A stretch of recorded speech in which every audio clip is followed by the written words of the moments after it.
Nós temos uma semana bem interessante, né, do ponto de vista das notícias, né?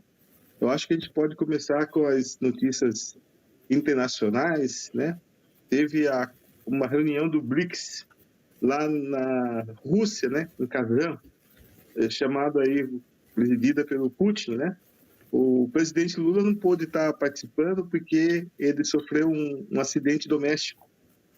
E teve também, nesse debate, um debate interessante, que foi essa questão da Venezuela, que foi o Brasil pediu para que a Venezuela não fosse aceita, né, como país parceiro do BRICS. Então, gostaria que vocês comentassem um pouco, né, dessa reunião.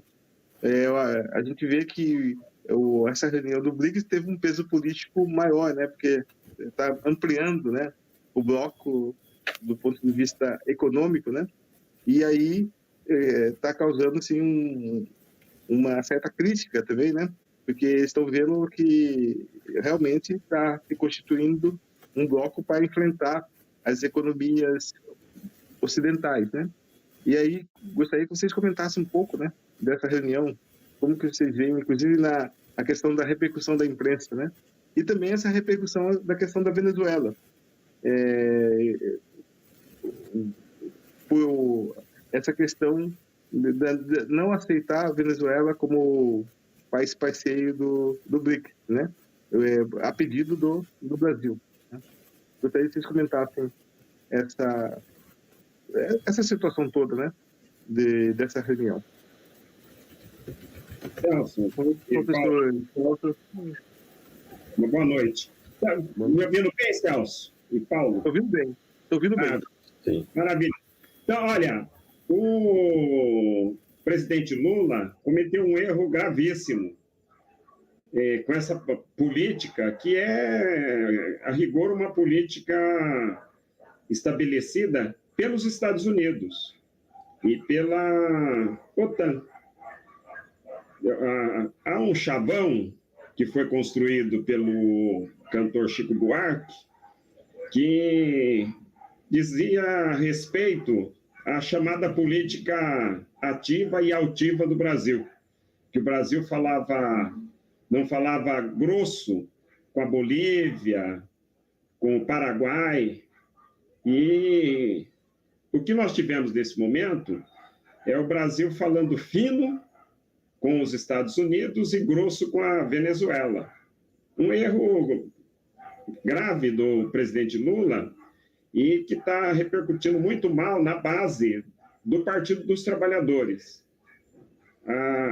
Quem está embaixo no Partido dos Trabalhadores não tem concordância com essa política de representação, tipo passa-recado do governo Lula, especialmente do presidente Lula, daquilo que é de interesse dos Estados Unidos, que é o bloqueio, a perseguição à Venezuela, considerando os interesses geopolíticos. A Venezuela tem um exército que não é controlado pelos Estados Unidos. É um país que tem recursos petrolíferos, tem recursos hídricos também, e é um país, do ponto de vista geopolítico, estratégico para a América do Sul, considerando a proximidade com dois países extremamente importantes. O Brasil, que é o país mais importante, sem dúvida alguma, da América do Sul e talvez da América, e a Colômbia. Então, é o primeiro dado dos BRICS. O Brasil, primeiro, o governo brasileiro trabalhou na contramão da ampliação dos BRICS. E, no outro ponto, que é extremamente desfavorável para a política internacional, considerando que não há possibilidade de política ativa e altiva sem soberania. O Brasil reproduziu a política típica dos Estados Unidos, desde o processo eleitoral na Venezuela e agora com mais ênfase ainda. E apresentou também discursos contrários à Nicarágua.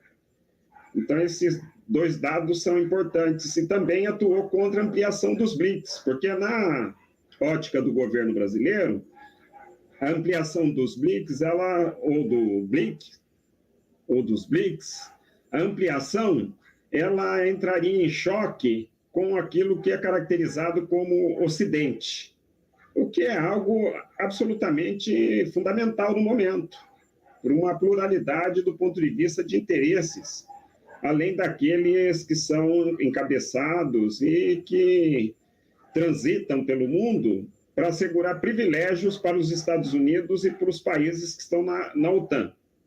Então, é um dado importante que merece nosso destaque e análise aqui. E a cúpula, ela discutiu também a valorização das moedas nacionais. Não foi só um momento para se contrapor ao sistema de pagamento, que fica, de uma certa forma, sintetizado apenas pelos interesses da OTAN, mas para valorizar as moedas e, de uma certa forma, entrar em oposição também à dolarização das economias, que privilegiam especialmente ou exclusivamente os Estados Unidos. Então, são dados que circularam pela cúpula. E o Brasil apresentou uma política vacilante. E o resultado, Celso e Paulo, é que a Rússia e a China não darão provavelmente apoio para o Brasil assumir um lugar no Conselho de Segurança da ONU, porque há uma profunda desconfiança no momento do governo Lula. E nós falamos do governo Lula, mas especialmente do Lula, porque o governo ele é frágil do ponto de vista de uma política de conjunto. Os ministros que estão no governo, eles não atuam contra aquelas políticas que estão na contramão dos interesses dos trabalhadores e do campo popular. Nós tivemos um bom exemplo no período no qual o Lula, o presidente Lula, investiu contra o Banco Central, contra aquela política de Banco Central autônomo, quer dizer, autônomo a serviço da burguesia, dos empresários, dos banqueiros e dos especuladores. E nenhum ministro levantou a voz, nenhum ministro tomou uma posição coerente a respeito dessas questões. Então, é o que nós temos no momento, para uma abertura de análise aí da cúpula, é que o Brasil ficou para trás nesse processo. E vai ser muito difícil o governo Lula, e o Lula especialmente, reverter essa política. Ela gerou um profundo descontentamento na base do Partido dos Trabalhadores. Nós, que somos militantes do PT, da base do PT, e apoiamos o governo Lula, e estamos na defesa do governo Lula, porque nós sabemos que é um ataque aí do imperialismo. Mas é preciso também uma revisão dessa posição. E é quase impossível hoje uma revisão do governo a respeito dessa posição vacilante, de falar grosso com a Venezuela e fino com os Estados Unidos. Celso e Paulo, para uma abertura de diálogo, eu ficaria com esses pontos aí, com esses 4 pontos centrais para o início de um bate-papo.